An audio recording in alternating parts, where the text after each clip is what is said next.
Me parece que sería temerario de parte de cualquiera responder tanto sí o no. como no.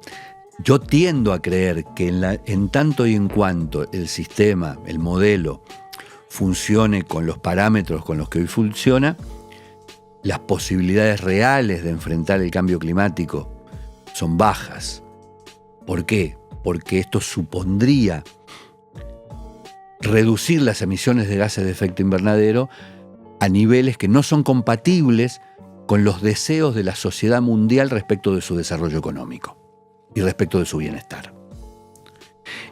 Y la posibilidad de reemplazar vis a vis la producción de energía con combustibles fósiles por la producción de energía a través de energías renovables es hasta el momento ilusoria, muy poco significativa en términos proporcionales, en términos porcentuales, y por lo que se ve, no realista. Y si tenemos además, como tenemos, una explosión de yacimientos de hidrocarburos, tanto de petróleo como de gas, no solamente los no convencionales que ya conocemos, sino la aparición de reservas en lugares inéditos, o por lo menos no explorados hasta el momento, la Antártida, el Polo, Groenlandia, etcétera, etcétera. ¿Cómo le explicamos al mundo que hay que dejar de usar petróleo? ¿Hay que hacerlo porque es un imperativo? Sí, hay que hacerlo. Ahora, a mí me gusta, cuando se habla de cambio climático, pensar que solo es posible encontrar una solución a eso si el sistema se apropia de esa solución. Es decir, si la solución es funcional y aceptada por el sistema en términos incluso económicos y comerciales. Hace pocos días vimos una noticia interesante que es la reducción casi a cero del agujero de la capa de ozono.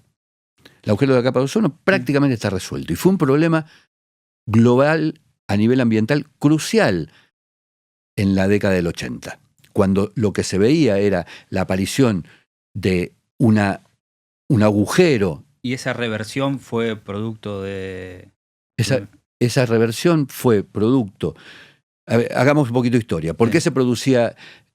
¿Qué es la capa de ozono? La capa de ozono es una gruesa capa de más de 30 y pico de kilómetros que está en la atmósfera, de ancho que está en la atmósfera, que absorbe la radiación ultravioleta del Sol e impide que llegue de manera directa sobre la Tierra. Como un escudo, ¿no? Como algo que nos protegía, ¿no? Exactamente. Si no existiera esa capa de ozono, sería imposible la vida sobre la Tierra, porque la llegada de los rayos ultravioletas es incompatible con nuestra existencia.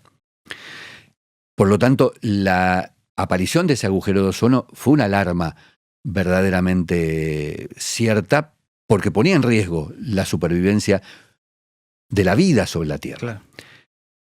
Y se demostró que desaparecía progresivamente esa capa de ozono como resultado de una combinación química por el vuelco sistemático sobre la atmósfera de clorofluorcarbonados, una sustancia que se utilizaba en aerosoles, en refrigerantes, en heladeras, etc. Una sustancia que ayudaba a la refrigeración y a la producción de aerosoles.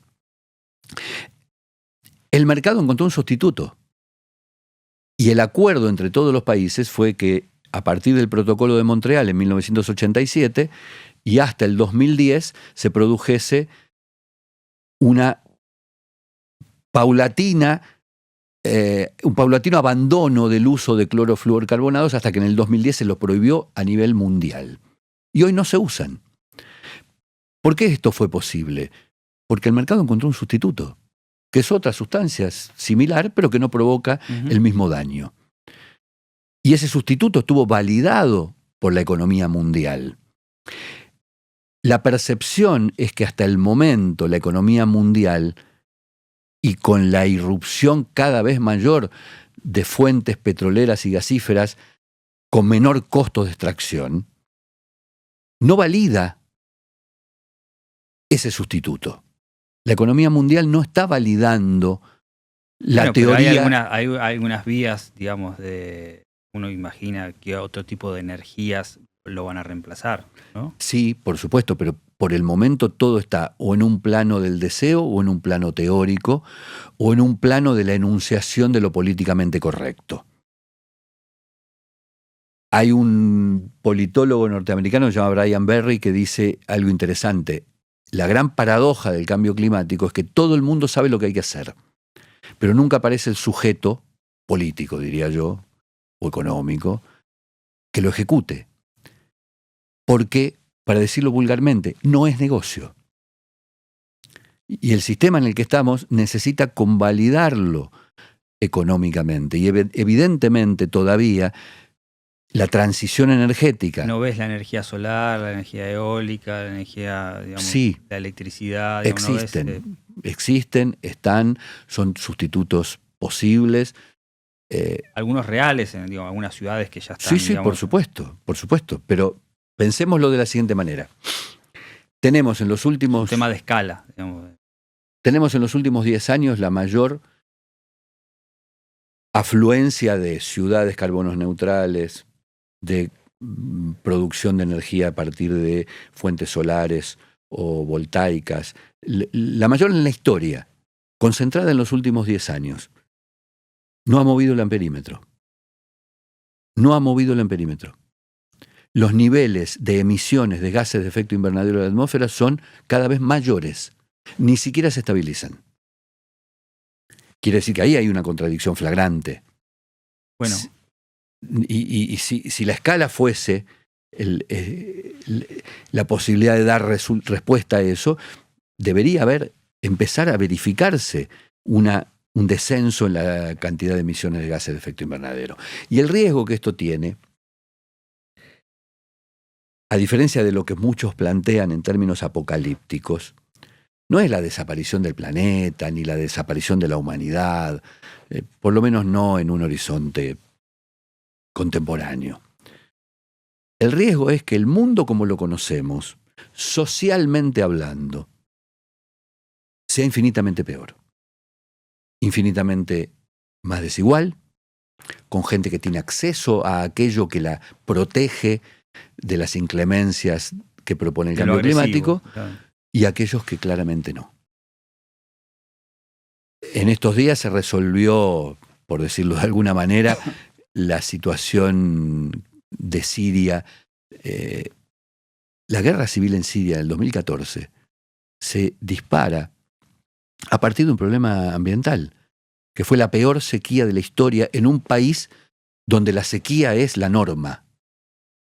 Y esto produjo una irrupción de sectores que vivían de manera muy sumergida, pero sobrevivían en ámbitos rurales, hacia las ciudades. claro. Y esto fue lo que disparó el inicio de la guerra civil en Siria. Después, por supuesto, se fue por otros caminos. Pero a lo que voy es que el mundo como lo conocemos va a ser otro.